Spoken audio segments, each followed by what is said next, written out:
For 1,000 years, Constantinople, Byzantium, stood as the glittering, impenetrable capital of the civilized world, the Second Rome. Its walls repelled every invader, its treasury flowed with gold, and its emperor claimed divine right from God himself. That is the history of glory that illuminated the empire. The terrifying truth, hidden beneath the mosaics of the Great Palace, is that Byzantium was a civilization constantly at war, not with invaders, but with itself. The greatest danger to any emperor was not the caliph or the Bulgar Khan, but the silent eunuch, the jealous cousin, or the ambitious empress residing within his own walls. In Byzantium, murder was considered a mortal sin and an unacceptable stain on the Christian empire. But the empress and the Senate found a loophole, a terrifying ritual of political elimination that was legally cleaner than execution: imperial mutilation, specifically blinding. To blind a rival prince or a deposed emperor was to disqualify him forever, preserving the purity of the royal blood while rendering him politically inert. This ritual of blinding became the signature of Byzantine politics, creating a dynasty of emperors who lived in perpetual terror of the sharp iron and the hot brand. The throne was not a prize of honor. It was a deadly, temporary seat in a palace built entirely upon treason. The greatest secret of the Byzantine Empire is that every emperor knew his fate could be decided by a single mute court official who carried the tools of mutilation. Don't you dare look away. Watch this entire deep dive documentary and subscribe to this channel, and you will learn the one secret reason why the emperors feared the silence of their own imperial marble floors more than the roar of any enemy army. The terrifying ritual of blinding was not just practiced on men. The first person to use this shocking method to secure the throne was a ruthless empress. The heart of the imperial political machine was the Porphyry Chamber, a room within the great palace lined with rare, deep purple marble. To be born in the purple porphyrogenitus meant absolute, unquestionable imperial right. It was the most sacred room in the empire. But this sacred room was the beginning of the horror. The porphyrogenitus prince was born into a life of constant surveillance and betrayal. Every prince knew his survival depended on the health and will of the reigning emperor. If the emperor died, the ensuing power struggle was brutal, and the ritual of imperial mutilation was the inevitable result. The history of Byzantine succession is a blood-soaked tapestry of brothers blinding brothers, sons castrating fathers, and mothers betraying their own children. Emperor Justinian II was mutilated and exiled, only to return years later to exact a horrifying revenge on those who had blinded him. Emperor Michael V was rumored to have died of shame and remorse after blinding his adopted son. This systemic cruelty created an imperial aristocracy defined by paranoia. Trust was a weakness. Every dinner, every gift, every whispered conversation was potentially a prelude to exile or mutilation. The walls of Constantinople were physically impenetrable, but the walls of the palace were transparent to treason. But the most effective architects of this internal destruction were not the princes themselves, but a caste of men who had sacrificed their own bodies for absolute power, the imperial eunuchs. Like in the Chinese Forbidden City, the Byzantine imperial eunuchs were the ultimate masters of the palace intrigue. They were everywhere. They managed the treasury, commanded the guard, and served as the personal confidants of the empress. They were often more powerful than the generals or the senators. The key to their power was their status as neutral actors. Since they could not produce heirs, they were theoretically exempt from dynastic ambition. This exemption granted them unparalleled access to the imperial family, allowing them to witness every private weakness and every moment of fear. But this neutrality was a lie. The eunuchs were ruthlessly ambitious. They ran the palace as a terrifying network of spies and informants. Their cruelty was legendary. The mutilation of rival princes or emperors was often carried out by the eunuchs themselves, using cold, clinical detachment. They were the most feared caste in the empire, serving as the emperor's internal terror machine.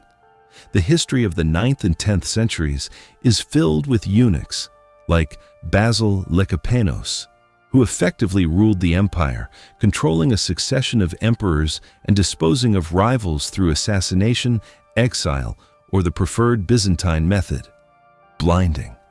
But the terrifying ritual of blinding required more than just the emperor's order. It required a specific, horrifying tool and a public display of royal power. The ritual of blinding was the ultimate act of imperial disqualification. In the Byzantine world, the emperor was the image of God on earth. Any physical flaw, particularly the loss of sight, rendered a man unfit to hold the sacred throne. The method used was not a quick sword or knife, but a terrifying systematic procedure. It involved the use of red-hot bronze or iron instruments or boiling lime acid. The use of fire or heat was often deliberate, adding a chilling religious connotation to the punishment. The executioners, often eunuchs or palace guards, would restrain the victim. The burning brand would then be applied directly to the eyes, or sometimes boiling vinegar or lime would be poured into the sockets. This ensured the damage was permanent and devastating. The victims survived, but their political life and their physical vision was annihilated. The psychological damage was total. A blind prince was often led to a monastery to live out his days in silent exile, forced to hear the constant whispers of the world he could no longer see. His continued existence served as a permanent, chilling warning to any potential usurper. Treason would cost you the light. But the ultimate insult to the blind prince was the secret tax the empire imposed upon him and his family, a final, cynical, financial betrayal. Even in exile and blindness, the deposed emperor or prince was not safe from the crown's avarice. While the emperor would confiscate the vast majority of the deposed rival's wealth, the crown often imposed a final, cynical financial measure, the tax of shame. This was a calculated yearly tax imposed upon the remaining family members of the blinded prince. The tax was a legal way to ensure that the deposed rival remained a constant financial burden and a source of continuous, systemic humiliation for his relatives. It served as a double punishment. The political rival was mutilated, and the family was financially crippled. This financial measure highlights the ultimate, brutal logic of Byzantine politics. Every act of cruelty had a direct financial or administrative purpose. The emperor didn't just want to remove the rival, he wanted to destroy every vestige of their power, including their financial legacy. The crown was ruthless in ensuring that treason brought not only physical agony, but also generational bankruptcy. We have traced the terror from the Porphyry Chamber to the ritual of blinding, but the full horror of the Byzantine system remains hidden. The next 5 blocks will reveal the empress who blinded her own son, the secret network of informants who ran the city, and the final bizarre fate of the mutilated emperors.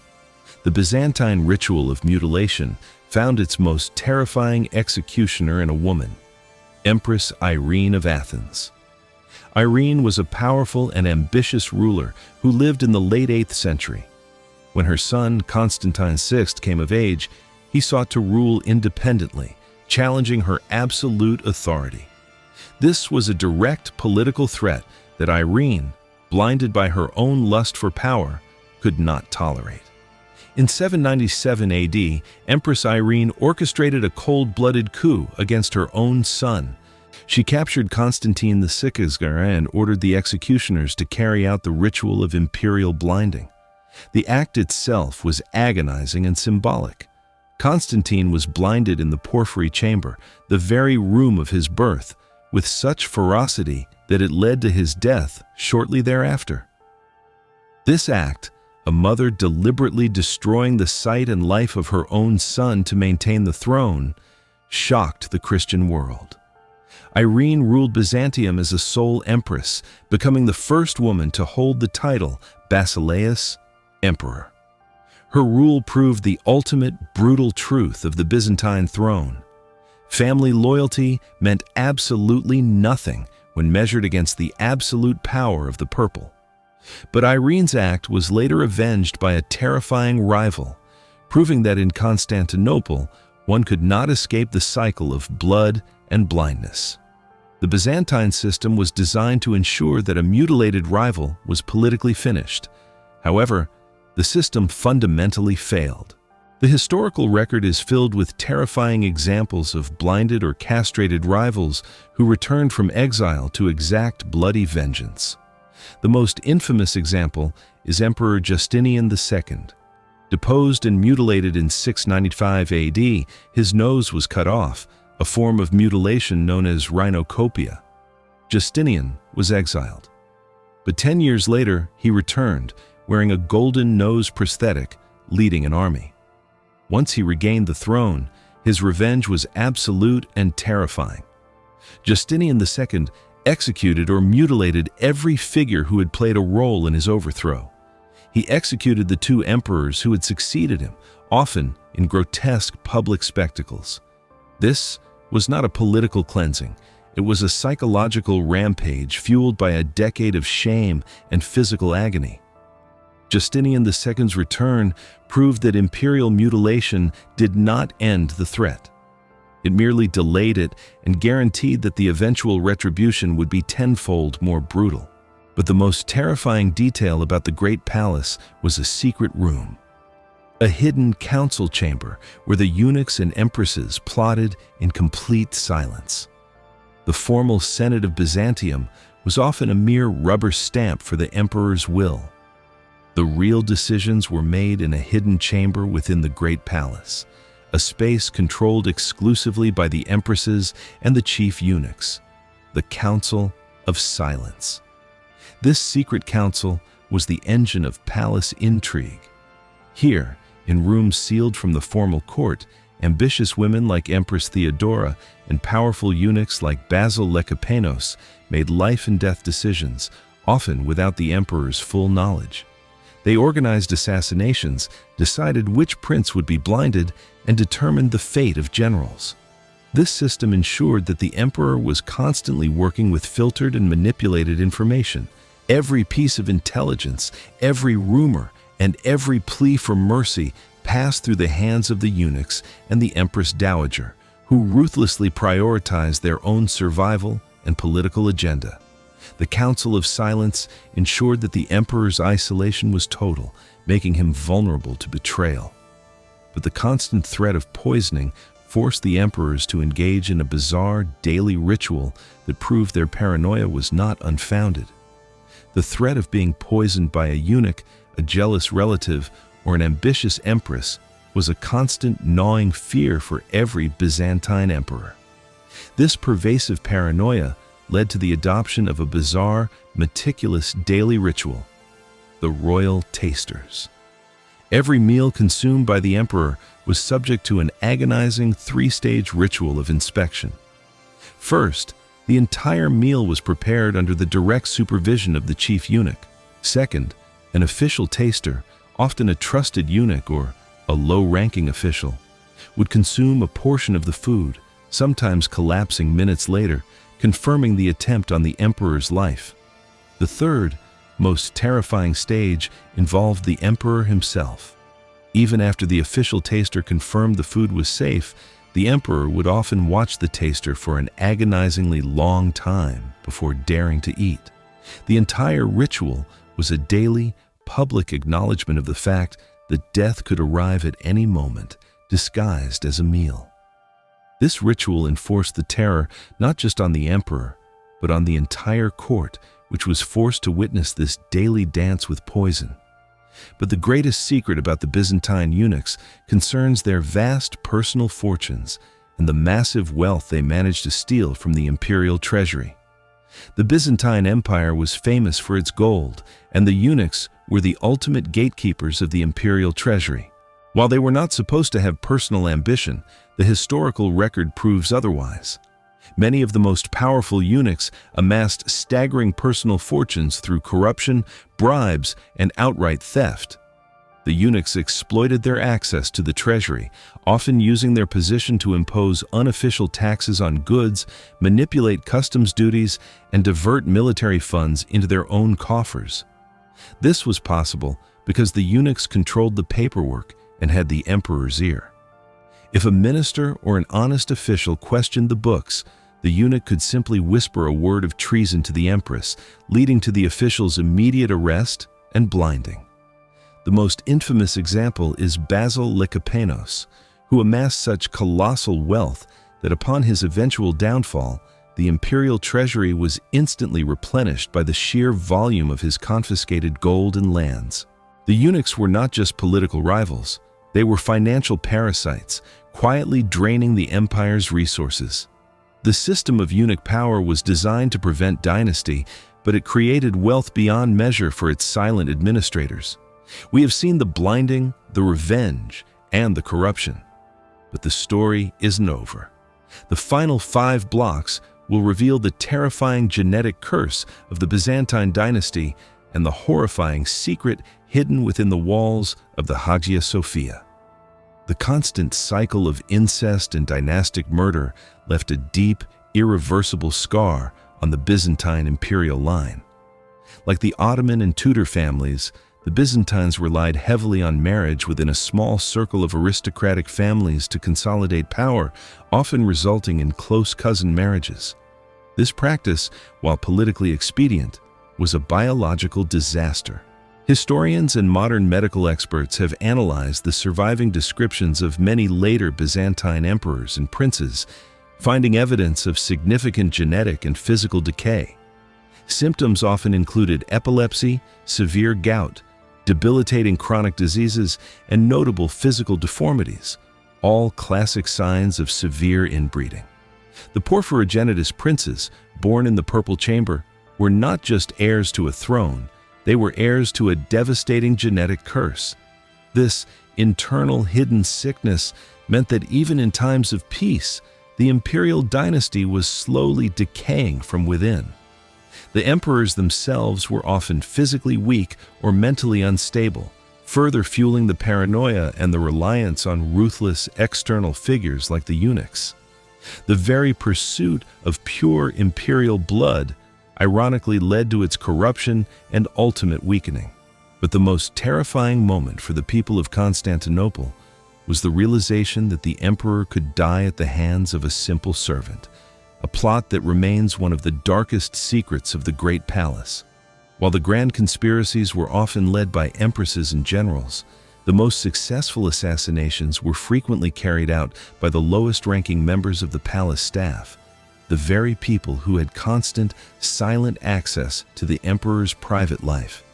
This was the terrifying vulnerability of absolute power. History records several mysterious deaths that were officially ruled sudden illness, but were almost certainly assassinations carried out by kitchen staff, bath attendants, or chamber servants, often recruited and paid by powerful eunuchs. The method was simple: poison in the food or the bathwater, or a quick dagger strike in a private, unobserved moment. This vulnerability created an environment where the emperor trusted no one. Even the act of taking a bath or consuming a piece of fruit became an agonizing risk assessment. The imperial guard could protect the emperor from external invasion, but they could not protect him from the servant who held his towel or tasted his wine. The terrifying reality was that the most powerful man in the world was entirely at the mercy of the lowliest, most desperate members of his household. But the most brutal punishment the emperor inflicted upon an entire city was tied to a bizarre religious belief. A massacre ordered simply because the people questioned his divine interpretation. The Byzantine Empire was a deeply religious state, and the emperor was the head of the church. This combination created a terrifying precedent for using religious dogma to justify mass murder. The greatest internal conflict was the iconoclasm controversy, the political and religious movement against the veneration of icons. Emperors who supported iconoclasm, the destruction of icons, waged brutal war against those who opposed them, the iconophiles. This was not a theological debate, it was a bloody, state-sponsored purge. Emperors ordered the torture and execution of thousands of monks, priests, and citizens who refused to destroy their religious images. Monasteries were sacked, and religious dissidents were publicly maimed, blinded, or executed. This era proves that the Byzantine crown of dread was two things. It was a symbol of political paranoia, and it was a weapon of terrifying religious fanaticism. The emperor's personal interpretation of faith became the ultimate law of the land, enforced by the military and the same ruthless officials who executed princes in the palace. But the final, long-term scar left by the constant mutilation and betrayal was an act of cold, international retaliation that destroyed the Byzantine economy. The political chaos and constant mutilation within the Byzantine palace had severe, devastating consequences for the empire's stability and its international standing. Foreign powers, particularly the wealthy, ruthless trading state of Venice, saw the internal chaos as an opportunity for exploitation. Venetian merchants, who had been granted massive tax breaks and trading monopolies by various emperors, became acutely aware of the empire's political weakness.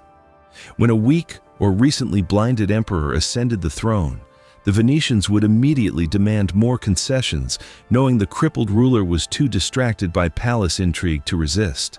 The ultimate betrayal came when the Venetian fleet, seeing the empire weakened by centuries of internal wars and purges, allied with the Fourth Crusade and sacked Constantinople in 1204. This catastrophic event, which saw the city's vast treasures looted and the empire shattered, was the final, devastating payment for the centuries of internal betrayal, blinding, and fratricide. The Venetian greed was the ultimate response to Byzantine paranoia. We have seen the full, horrifying reach of the Byzantine crown of dread. Now, for the final critical verdict, we must confront the moral question of this terrible system. We have unsealed the secrets of the Second Rome, the terror of the Porphyry Chamber, the cold ritual of blinding, the ruthless power of the eunuchs, and the terrible consequences of the genetic curse. Byzantium, the unbreachable city, was ultimately destroyed not by its external enemies, but by the poison, the dagger, and the burning brand wielded by its own emperors and empresses. The emperor's life was a gilded cage, a terrifying existence where every act of love, every meal, and every whispered word was potentially a prelude to betrayal and mutilation. The crown of dread in Constantinople was the heaviest in the world, for it was lined with the shame and fear of those who wore it. Speaking directly and powerfully, we have revealed the entire horrifying truth. But now, we turn the final question to you, the crown of dread audience. The Byzantine ritual of blinding was chosen over execution because it was deemed a lesser sin that preserved the purity of the imperial bloodline. Does this political and religious justification to inflict permanent agonizing mutilation and exile rather than a quick death make the Byzantine method of punishing rivals morally superior or far more cruel than the simple executions of other monarchies? Let the world know your verdict. Drop your opinion in the comments below. Subscribe to Crown of Dread for more hidden history, and join us next time as we unearth the terrifying stories of blood and betrayal from the heart of the Mongol Empire.